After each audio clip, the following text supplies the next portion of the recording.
Hi everybody, this is once again Ancient Rome, Flagler College. I'm Dr. Young. I'm going to do my best in this lecture to go through the conquest of Greece and Macedonia and parts of Asia Minor, as well as the Third Punic War and some associated conflicts, noting all the while that there's a lot of complexities here that need not necessarily concern us. At no point I'm going to, question you on the specific narrative of every war that Rome ever fought. I just want to sort of get us to the point where we need to be here with Rome, conquering all of these territories. If you have interest in, looking at the nitty-gritty details of each of these campaigns, feel free to do so. But this is not primarily a course on military history, and so that's not the emphasis here. Rather, I want to talk for just a moment about what these conquests meant to Rome, how they interpreted them, and especially how they justified them. And I'll start here with a quote from Cicero. This was noted in the textbook, the Thomas Africa textbook, but it's a rather famous quote. Cicero, who was optimistic about the goodness of the Roman Republic, always saw Romans as heroes, especially when they were operating, according to their traditional values and all of that, right? So we'll read Cicero next week and get some sense of his personality. But he noted in one occasion, quote, "By defending our allies, our people have come to dominate the whole world," close quote. And what he meant by that was Rome really didn't set out to conquer anybody else. We were just defending our allies. And in the process of defending our allies, we became embroiled in conflicts that led to us gaining more and more territory, right? And really, this was not our intention, but it's a good thing that it's happened because we are the most civilized and the most law-abiding people in the world, and so therefore we can keep order better than anybody else, and it kind of goes on from there. There are also sentiments that Rome was a necessary thing to impose order on places that were disorderly, right? There's a lot of judgment among Roman historians and other Roman sources about the kind of the mess that the Hellenistic kingdoms had made of the Eastern Mediterranean, and even though the Romans were reluctant to get involved there, it was ultimately a good thing because Rome imposed a great deal more order than the Antigonids and the Seleucids and the Ptolemies had been able to maintain in that region, and therefore this allowed Romans, or rather all peoples that Rome was ruled over, to live in happiness. And Romans talked about defending the defenseless and bringing peace to people who had not enjoyed peace before, and all of that, right? So this is how they interpreted their conflicts, or rather their conquests, that they did this for the good of everyone else, that they really were reluctant to do this, they were not imperialists. If you look closely at the details of these conquests, however, it becomes obvious that while there may have been some altruism involved at times in this, some at least high-flown rhetoric about one's, the Roman duty to impose peace and order and to bring about the happiness of its subject peoples and all of that, that there is a great deal of selfishness and ambition and cruelty and duplicity involved in these Roman conquests at the same time. I will say that one of the reasons for the kind of popular opinion that the Romans did all of this to bring about civilization comes from the fact that Edward Gibbon, whom I mentioned early in the semester, this 18th century British historian who wrote this work called On the Decline and Fall of the Roman Empire, he was the ultimate cheering section for Rome, believing that Rome always had the goodness and the happiness of people as their motivation, and that was all they really cared about, was bringing peace and order and happiness to people. But we'll see that the truth is a great deal more complex than that. The Roman involvement in Greece and Macedonia is a complex sequence of events. It goes back into the 3rd century, but is mostly it fits into the first half of the 2nd century BCE. Most of the action takes place in roughly a 50-year period between about 200 and about 150 or so, give or take a few years. Philip V, who was the ruler of Macedon at this point, he was a descendant of the Antigonid rulers who had taken over a century and a half previously when Alexander the Great died, had taken over rule of Macedonia and Greece. He had joined with the Carthaginians during the Second Punic War. Whereas the Aetolian League, now we need to know something about internal Greek politics here, okay? This region right here of Greece, so you've got the Peloponnesus down here, which is this southernmost peninsula of the Greek mainland. It's attached to the rest of Greece by this small isthmus known as the Isthmus of Corinth, and Corinth is right there, you see at the isthmus. Sparta is down here in the southern Peloponnesus. That's going to come up. Between the Peloponnesus and this region known as Aetolia, there is a body of water called the Gulf of Corinth. Okay, now there's another peninsula out here called Attica. That's where Athens is. But this whole region up here in kind of central Greece was known as Aetolia. And during this time, a little bit previous to this, it had formed an alliance of the cities of that region, not all of them, but many of them, known as the Aetolian League. There was another defensive alliance, military alliance, down here in the Peloponnesus. It did not necessarily include Sparta, but most of the other poleis of the Peloponnesus were part of this. This was known as the Achaean League. You can see the name over here, right? And so these are all players in this sequence of events. And then we have the Macedonian/Antigonid dynasty ruling from up here in the city of Pella, but exerting their authority over Greece. Just to complete kind of all the dramatis personae of this drama here. Sparta's down here. It was ruled at this point in time by a rather ambitious fellow named Nabis. And he was simultaneously a kind of revolutionary and an imperialist. He tried repeatedly to establish his rule militarily over the whole of the Peloponnesus and even points beyond. But he was also for reforming society along more democratic lines, which is a little bit ironic for Sparta given their past.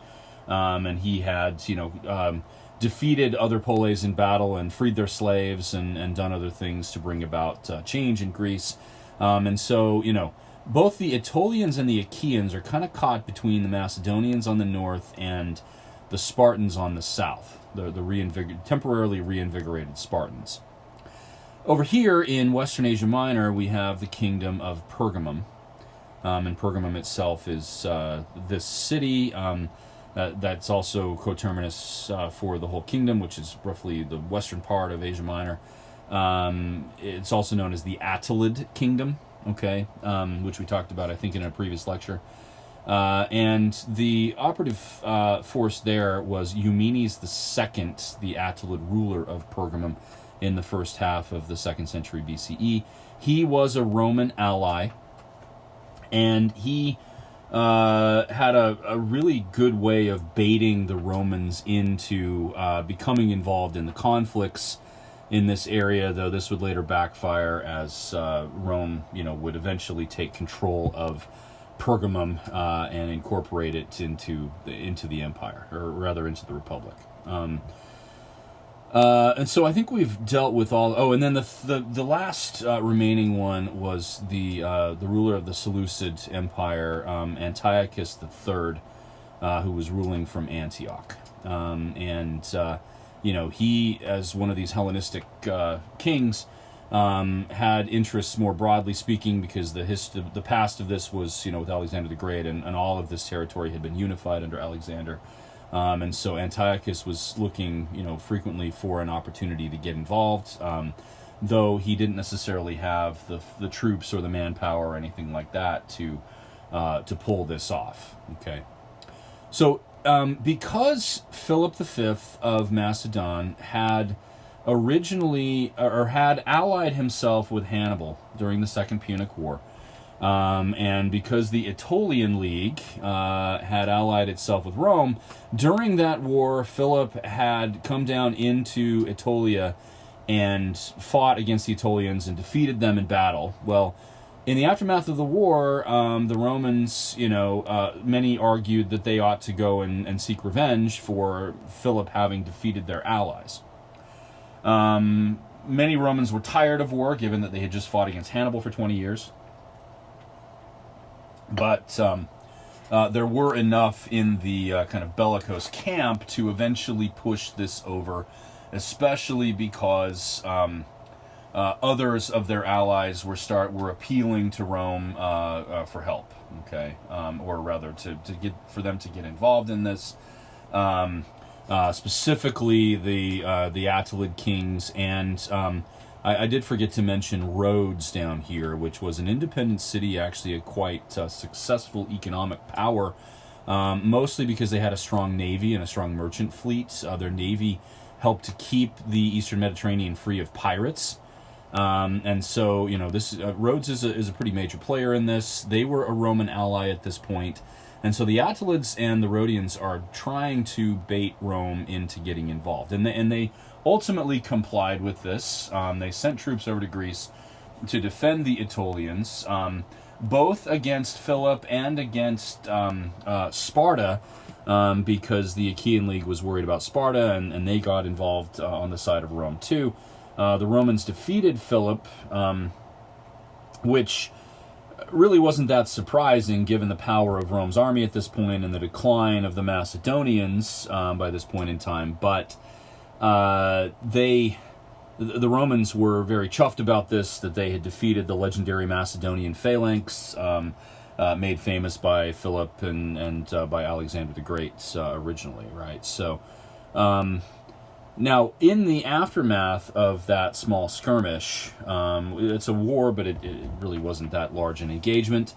Rome decided to make peace with Philip, and even though he agreed to pay them an indemnity, I think of about 1,000 talents or something like that, the Romans decided that they would prop him up, and the Aetolians and the Achaeans really got very little out of this.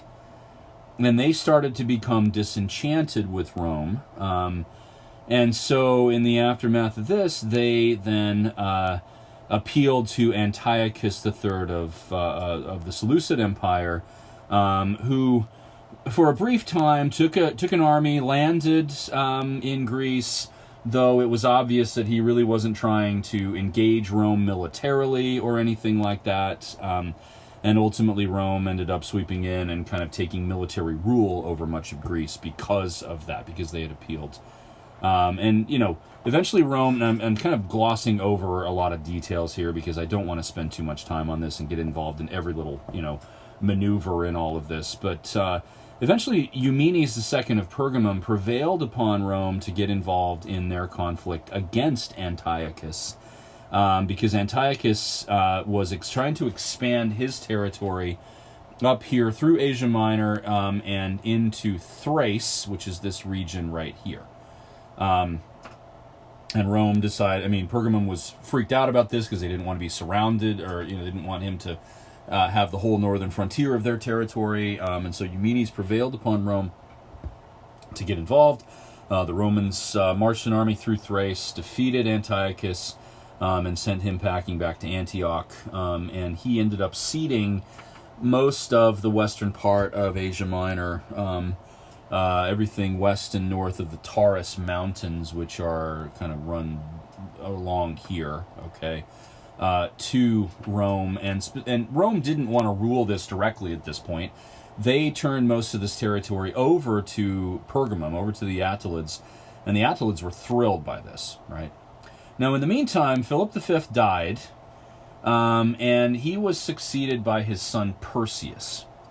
There was actually some controversy in this because Philip had two sons.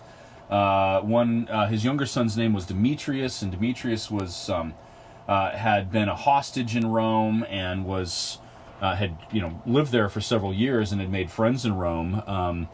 And he ended up appealing to Rome for help in overthrowing his brother. But Philip found out about this shortly before he died, and he had Demetrius executed, which gave Rome an excuse to get involved in Macedon. Okay, anyway, there were others who appealed to them to do this. Specifically, Pergamum again was they wanted to weaken all of these Hellenistic kingdoms to be weakened because these are their primary rivals. And so they appealed to Rome, claiming that Perseus was up to no good. He even floated the charge that Perseus was going to arrange to have all of the Roman senators poisoned. And I'm not sure that anybody really believed this necessarily, but this gave them an excuse to get involved again in Macedon. And the one who made his name here was Lucius Aemilius Paulus, who was probably the most important Roman commander of this entire period.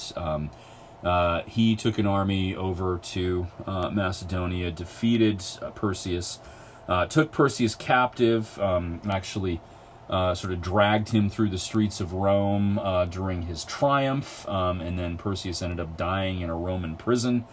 And at this point, Rome was firmly in control of Macedonia. They reduced Macedonia to tributary provincial status, turned much of the land of Macedon over to the Republic as public land. We've talked about what that means already. The Antigonid kingdom was no more at this point. From there, Rome then attacked Epirus, which is this little kingdom down here. This was the kingdom originally of Pyrrhus, who we talked about in a previous lecture. And Epirus really hadn't been much involved in any of this, but and Rome decided that they needed to go too, and so this was one example of Roman cruelty, I think, or Roman duplicity. Epirus was almost entirely destroyed. Their principal cities were leveled to the ground. Most of the population of Epirus was sold into slavery, and we're talking about tens of thousands of people who ended up as slaves. And the whole of Epirus was then turned over to, it became public land and had tributary status. In addition to that, despite Rhodes having been an ally previously, the strategy of Lucius Aemilius Paulus was to kind of nullify the power that any of these small kingdoms in Greece had. And so he pushed through the Senate a decree that the island of Delos, which was a kind of Athenian possession down here in this chain of islands known as the Cyclades, that Delos would become a free port. Now, this was Rhodes' claim to fame. They were, kind of this trading powerhouse. Delos started to draw a lot of the commerce away from Rhodes because of this meddling of Paulus. And this reduced the capacity of Rhodes to field, or I should say to assemble an effective navy to stop piracy, and so there's actually an uptick in piracy at this point. This gives Rome an excuse then to increase the strength of its navy and to become more involved in the naval affairs of the Eastern Mediterranean, right? So, I mean, there's a combination of means here by which Rome was gradually becoming the master of the Eastern Mediterranean. I should say I missed a couple of points here, just to kind of bring some closure to a story that we've been following. Hannibal had offered his services to Antiochus III, and during this campaign in Thrace, Antiochus had actually refused Hannibal a command.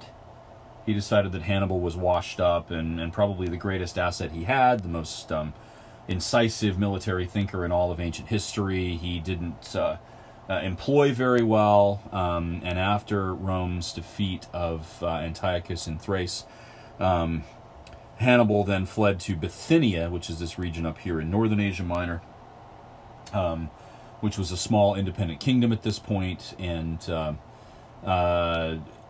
Rome demanded that Hannibal be extradited to Rome to face charges of war crimes and all of that Rome would have trumped up. But at this point, Hannibal decides to commit suicide as the authorities were sort of closing in on him. There's this kind of dramatic scene where he's in a tower, and the officials are coming to arrest him and to turn him over to Rome, and he decides that the game is up and that he takes poison. Okay. Ironically and tragically, his foe, Scipio Africanus, was also kind of distanced or disenfranchised or sidelined, I guess is the right word at this point, by others in the Senate who saw him as a threat. And even though he was the great hero of the Second Punic War, there were accusations brought against his brother, who had also fielded armies and been a consul, his brother Lucius, for bribery and extortion and these sorts of things.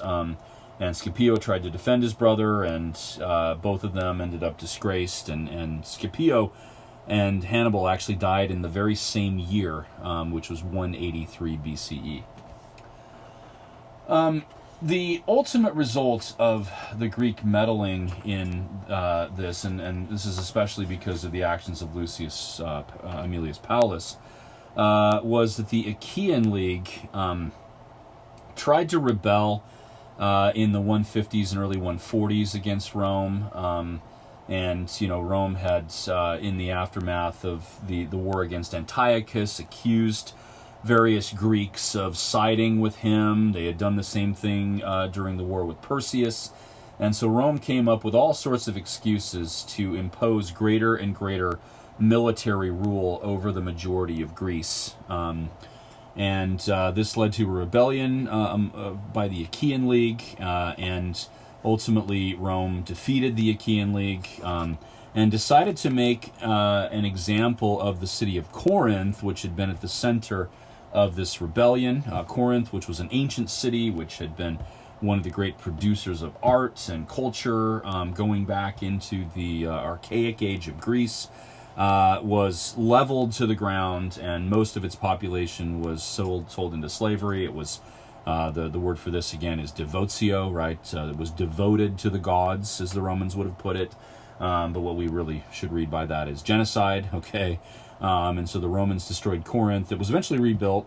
Or I should say it was rebuilt fairly soon, but and remained an important city into the Roman period. But this the city, which the contribution of which was similar to that of, say, Sparta, or maybe not quite of Athens, but it was a key rival of Athens in the classical age, was nearly destroyed entirely by the Romans.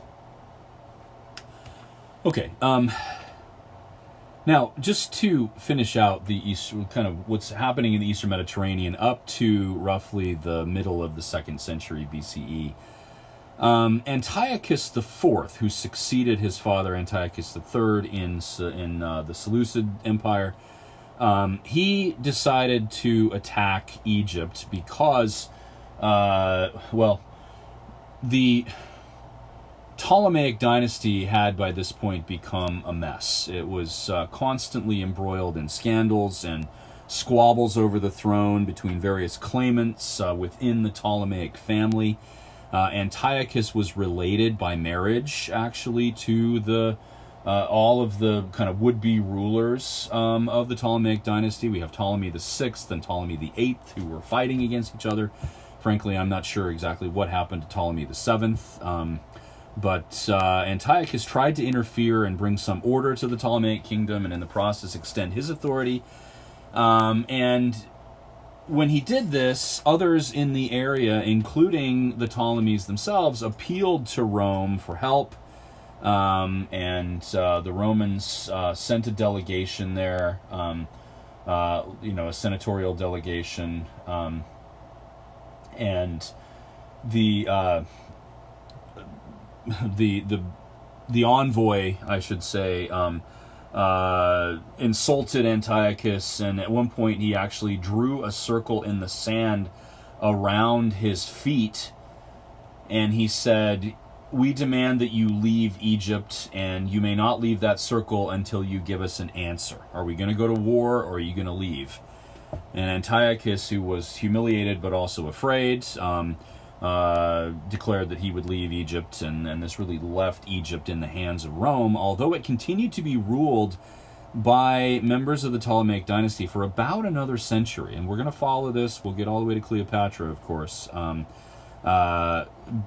Rome, already by this point, was calling a lot of the shots in Egypt.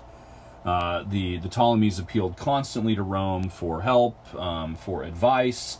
The Romans were elite Romans were frequenters of the Ptolemaic court, and so Rome really began to shape the domestic affairs of the Ptolemaic kingdom.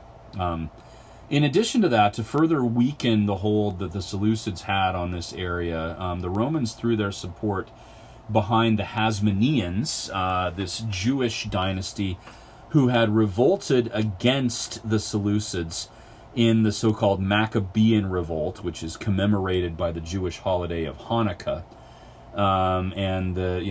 They had become independent. This was also in the 140s BCE.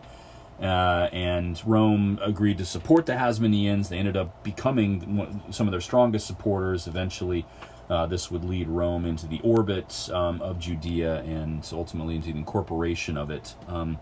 And so, on the southern frontier, the Romans were active and kind of pushing back the hold that the Seleucids had over this territory. This, coupled with the rise of a new Persian empire known as the Parthian kingdom, or the Parthian dynasty,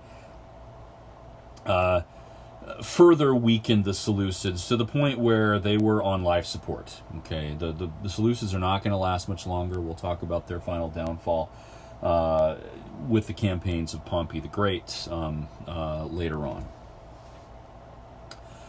Okay, I know that was a lot. There's a lot to that, and if you have questions about this, there are longer descriptions of all of this in the textbook, and you can definitely look up details in reference works and things like this if you need clarification. But feel free to ask more questions on the discussion boards if anything is unclear here. Just briefly, to talk about what was going on around the same time in the Western Mediterranean. So about almost exactly the same time that Rome was putting down this revolt of the Achaean League and destroying Corinth and all of that, they became embroiled in the Third Punic War. And Rome had, for the previous century, after defeating Hannibal, been involved in a debate over what to do with Carthage. Many Romans feared that Carthage, as this great form of military power, was going to rise again, and that as long as it was around, it was an existential threat to Rome, no matter how weak it seemed to appear. The most vehement proponent of this line of thinking was Cato the Elder. And Cato's a really interesting personality. He's somebody he's an enigmatic figure, certainly.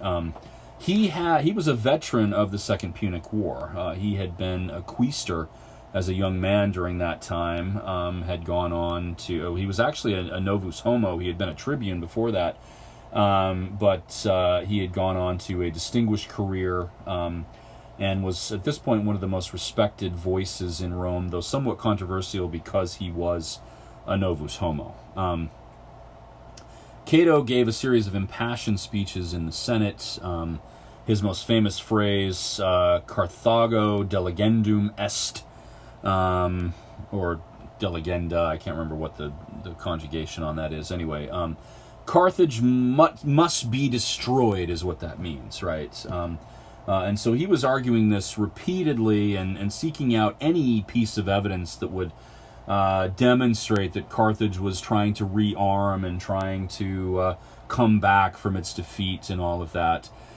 By the late 150s, though, the greater concern was actually Numidia.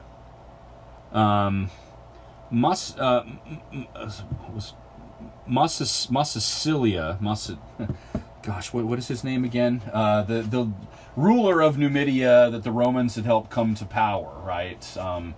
My apologies. I for the life of me can't remember. I can't remember how to say his name. This is embarrassing. Massinissa. Sorry, I just found it in my notes. Massinissa was kind of constantly picking away at Carthaginian territory, raiding into Punic lands, trying to extend his hold, and many Romans were afraid that Massinissa was going to eventually attack Carthage and just take over the whole of North Africa, right? And they didn't want that to happen because they wanted to maintain their presence in North Africa. They didn't want to. A weak Carthage was much better than an emboldened and augmented Numidian kingdom.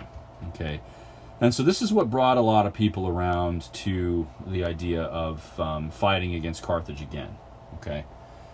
And so, against the wishes of Massinissa, though, this is somewhat duplicitous because they were still claiming to be his ally and claiming to back his territorial claims that were disputed with Carthage and all of that. But Rome sent a delegation there in the year 149, and this was with the order, by the way, to destroy Carthage. That was their intent. They claimed, however, that they had demands of Carthage, okay? The demand specifically was that Carthage needed to hand over 300 noble hostages and to completely disarm and turn over all of their weapons and ships and things like this to Rome, okay? And the Carthaginians actually agreed to this because they had no other choice. They had no resources. I mean, the Romans could have easily defeated them, and they knew it, right? But at that point, the Romans seem to have been a bit surprised that they agreed to this. They, made these demands with the expectation that Carthage would refuse, and that would give them an excuse then to attack the city and destroy it completely.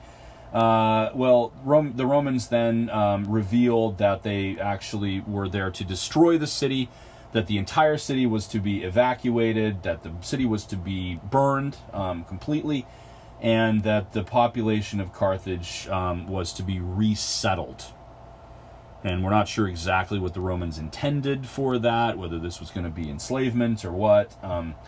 And the Carthaginians at that point said, well, obviously we, aren't going to agree to this. I guess we have to fight.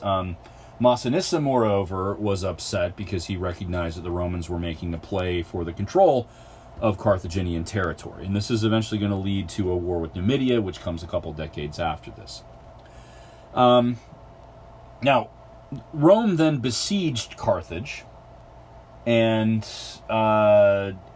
this took about 3 years, but long story short, they destroyed the city, and this is a clear-cut case of genocide. The entire population was either killed or sold into slavery, and this isn't just one city of the Greeks. This is the entirety at this point of Carthaginian civilization that was utterly destroyed, and ceased to exist evermore, right? Carthage never came back. Not in the form that it had been in, not with actual Carthaginians. Carthage was later it was later rebuilt and settled with Roman colonists. The whole of what had been Carthaginian territory was then declared a province, tribute-paying, tax-paying province, and Rome now controlled that region. And like I said, this is going to lead to a war with Numidia eventually. We might note a couple of things here, okay? First of all, this was unnecessary.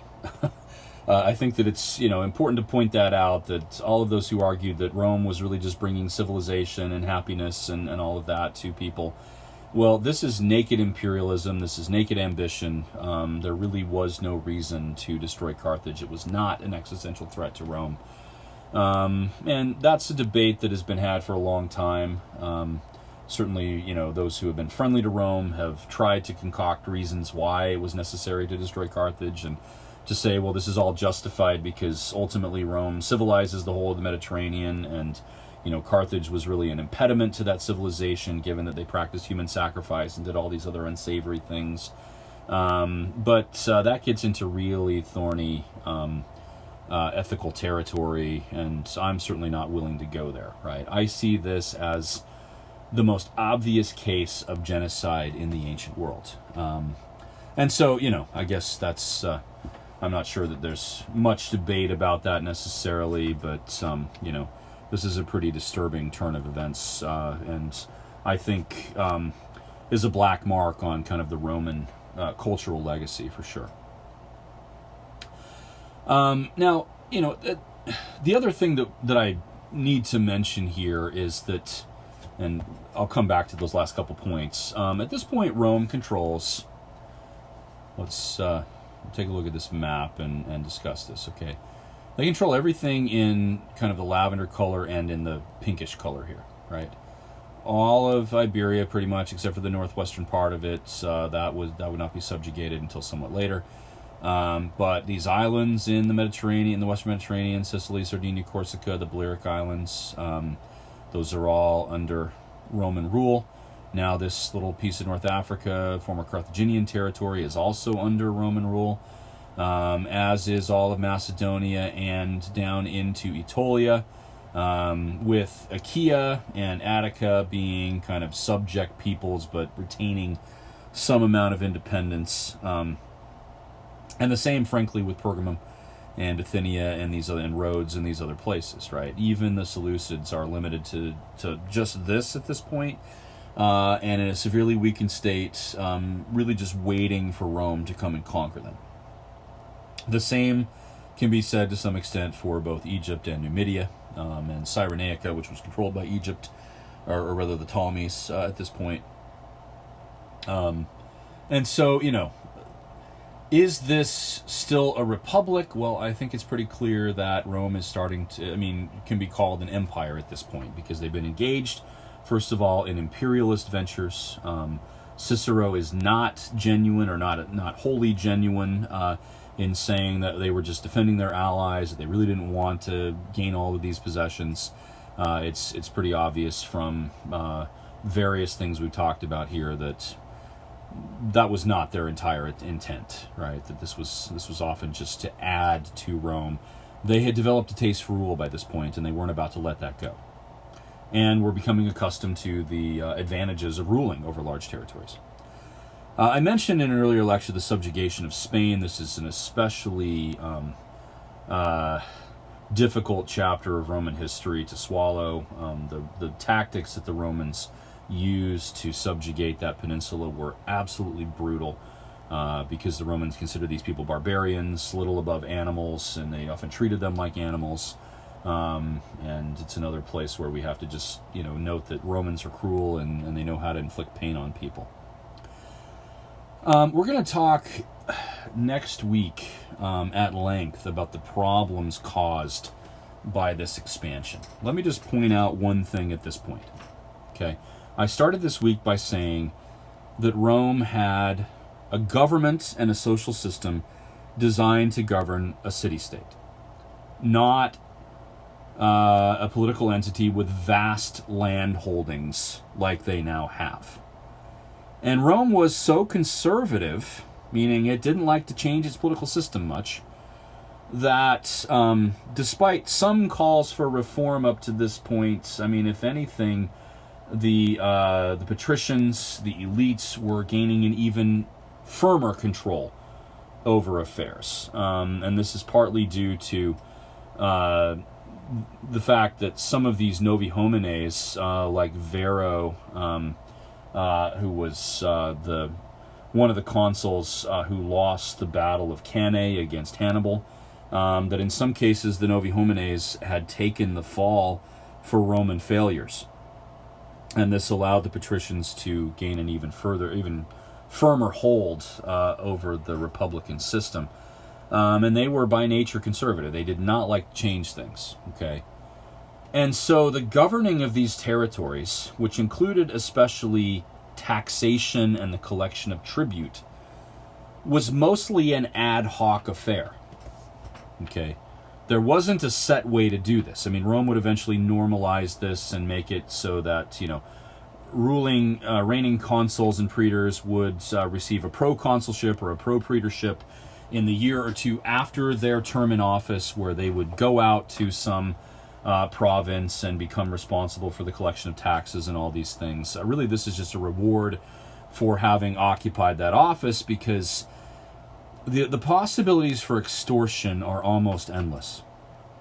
What does a Roman tax collector do, meaning, one of these proconsuls or propraetors do, when he is given the entire burden of collecting the tribute and taxation from the people in the provinces?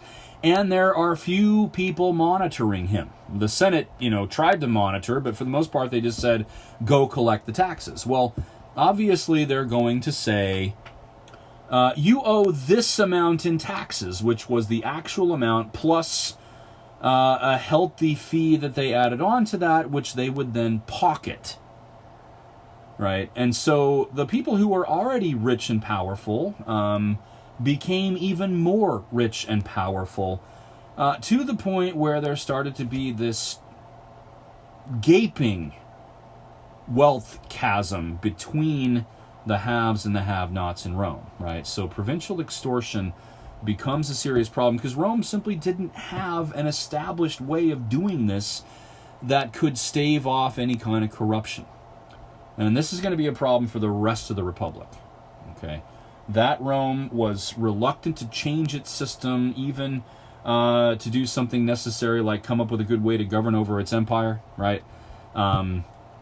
They were slow to change, and things just like this just got away from them. Okay, so that's going to be one of the problems. We'll talk about some of the other problems later on next week, but we'll call it good for there. Hopefully this has been helpful in understanding how Rome came to control so much territory. And, of course, over the next century or so that we're going to discuss, the latter part of the 2nd century BCE and the first half of the 1st century BCE, Rome is going to conquer even more territory, nearly double